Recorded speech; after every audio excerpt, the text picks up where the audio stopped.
Hi hello welcome to Suman TV. నేను మీ లావణ్య. ఈరోజు మనం విశాఖపట్నం భీమిలి నియోజకవర్గం భీమిలి బీచ్లో అయితే ఉన్నాము. సో ఇక్కడ మత్స్యకారులతో మాట్లాడి వాళ్ళ డే టు డే యాక్టివిటీస్ ఏంటి అన్నవి, వాళ్ళు ఎలా ఈ వృత్తిలో వాళ్ళు పైకి వస్తారు అన్నది కానీ ఏదైనా సరే వాళ్ళ మాటల్లో మనం ఈరోజు తెలుసుకుందాం. మీ పేరు? ధనరాజ్. ఓకే, మీరు రోజు మీ పని ఎలా ఉంటుంది ఏంటి అనేది కొంచెం వివరించగలరా? రోజు అంతే ఎర్లీ మార్నింగ్ డెఫినెట్గా 2 అవర్స్కి లేగాలి. లేచి ఆటోమేటిక్గా మరి ఈ సామాన్లు అవి సర్దుకొని వెళ్ళడానికి కొంచెం టైం పడుతుంది. 3 అయిపోద్ది. 3 అవర్స్లో మరి అందరూ ఆ టైంకి వెళ్తారు. ఎటు వెళ్ళిన వాళ్ళు అటు వెళ్తారు. చేపలు అనేవి ఎక్కడ పడతాయనేది ఈరోజు తెలియకపోతే అనుకో మరుసటి రోజు తెలుస్తుంది. ఈరోజు అంతే అనుకోండి. ఓకే, అంటే రోజు రాత్రి 2 గంటలకు స్టార్ట్ మళ్ళీ మార్నింగ్ ఎంతవరకు ఉంటుందండి? మ్యాక్సిమం మనకి అనుకున్న టైము మామూలుగా వచ్చేయాలనుకుంటే 8-9 లోపు వచ్చేస్తాం. పొరపాటున ఇంజిన్ ట్రబుల్ ఇచ్చిన, ఒకవేళ వాతావరణం బాగాలేకపోయినా ఈవినింగ్ అయిపోద్ది.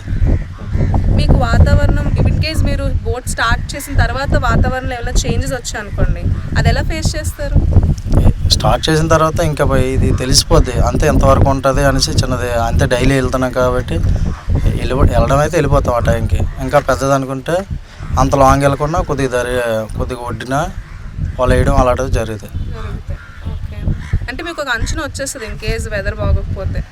బాగా క్లైమేట్ బాగా చేంజ్ అయిపోయి అలలు ఎక్కువగా ఉందనుకో, ఫ్లోటింగ్ బాగా ఉంటే అప్పుడు ఉండిపోతాం. మామూలుగా అయితే వెళ్ళిపోతాం. ఓకే, మీకు బాగా జరుగుబడి అవ్వని రోజులు ఉన్నాయనుకోండి, అప్పుడు మీ లైఫ్ అదే ఈరోజు ఇప్పుడు ఒక 500 దొరికాయి అనుకో, అందులో ఒక 300-200 ఈ రోజుకి అయిపోతే మిగతా 300 పక్కన దాస్తాం కదా. మరుసటి రోజు దొరకలేనప్పుడు మంత్లీ సాలరీ లాగా బేసిక్గా ఒక 8,000-10,000 వస్తుంది.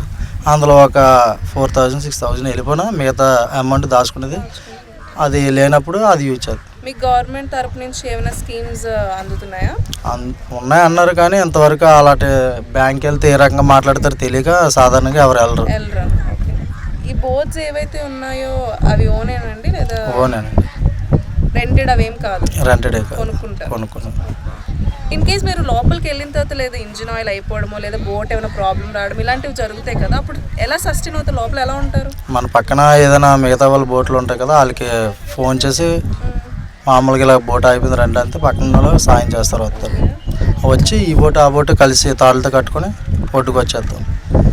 లేదనుకుంటే ఆ ఫోన్ అవ్వలేని టైంకి అలా ఉంటే ఏదో పెద్ద బోట్లు వెళ్తాయి, ఫిషింగ్ బోట్లు, అవి వస్తాయి. మళ్ళీ ఒకసారి వాళ్ళైనా చూస్తారు. ఏదో రకంగా రావడం అయితే జరుగుతుంది. అది 97% రావడం అయితే, 3% చెప్పలేం. చనిపోయిన వాళ్ళు కూడా బోల్ మంది ఉన్నారు.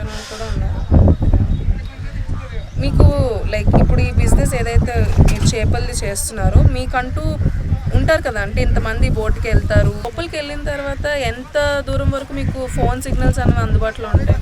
మ్యాక్సిమం ఒక 10 మైళ్ళు వెళ్తే కానీ అప్పటి వరకు ఉంటాయి. బై మిస్టేక్ అది దాటితే ఉండకపోవచ్చు. ఎంత దూరం వెళ్తేనే మంచిగా చేపలు పడితే మీకు ఐడియా అంచనా ఉంటుంది కదా, ఎంతవరకు అండి అది? అంతే ఇప్పుడు మీటర్లు అంటారు కదా, ఒక 15 మీటర్లు, 20 మ్యాక్సిమం ఒక 25 మీటర్లు, 20 మీటర్లోనైతే చేపలు కొద్దిగా ఎక్కువగా దొరుకుతాయని అంచనా. మీకు బాగా జరుగుబడే నెలలు ఏంటి? ఇదే ఒకటో. లైక్ మీకు ఏ నెలలో బాగా చేపలు పడతాయి? ఈ టైంలోనైతే కానగడతలు అంటారు, దానికి ఇంకేదో పేరు చెప్తారు, అది ఇంగ్లీష్ మనకు తెలియదు. కాకపోతే బై మిస్టేక్ ఇప్పుడు కవ్వలు పడడం కొంచెం ఇది. మామూలుగా అయితే 9వ నెల 10వ నెల అయితే వంజరాలు అవి పడతాయి. రొయ్యలు అనేవి కూడా ఆ టైంలోనే పడతాయి. ఇంకేమైనా చెప్పగలరా మీ డే టు డే లైఫ్ కోసం? డే టు డే లైఫ్ అంటే ఇంక ఇదేనండి లైఫ్ అంటే అందులోకి వెళ్ళిన తర్వాత సత్తారో బతుకుతారో తెలియదు. మనుషులు అయితే కొద్దిగా ప్రాణాలు చూసుకుని అంతే. రోడ్డు మీద ఉండి ఎన్నెన్నో జరుగుతాయి. నీటిలోకి వెళ్ళిన తర్వాత ప్రాణం పోయినా సరే తిరిగి రాదు. బయటనైతే ఎక్కడైనా ఉంటుంది. బై మిస్టేక్ యాక్సిడెంట్ అయింది అనుకో, బాడీ ఇంటికాడైనా ఉంటుంది. అక్కడ ఏదైనా జరిగితే బాడీలు దొరకపోవచ్చు. అలాంటి సిచ్యువేషన్స్ ఫేస్ చేశారా? మా తాత ఒకడు ఫిషింగ్ బోట్కి వెళ్ళి అలాగే చనిపోయాడు. మరి అతను చనిపోయాడని మాటే కానీ అతను అంత్యక్రియలు మామూలుగా చేస్తాం అంతే. బాడీ అయితే దరికి రాలేదు. అలాంటివి కూడా ఉంటాయి బోల్డ్. సో చూసారు కదా, మనం ఇక్కడ మత్స్యకారులతో మాట్లాడడం వల్ల వాళ్ళ లైఫ్ ఎలా సాగుతుంది, ఎలా ఉంటుంది అన్నది ఈ వీడియోలో మనకు చాలా క్లియర్గా తెలుస్తుంది. సో పని ఏదైనా సరే దాని ప్రొఫెషనాలిటీ మెయింటైన్ చేయడం చాలా కష్టం. చాలా అంటే చాలా కష్టంతో కూడిన పనిని వీళ్ళు వాళ్ళ డే లైఫ్గా చేసుకున్నారు.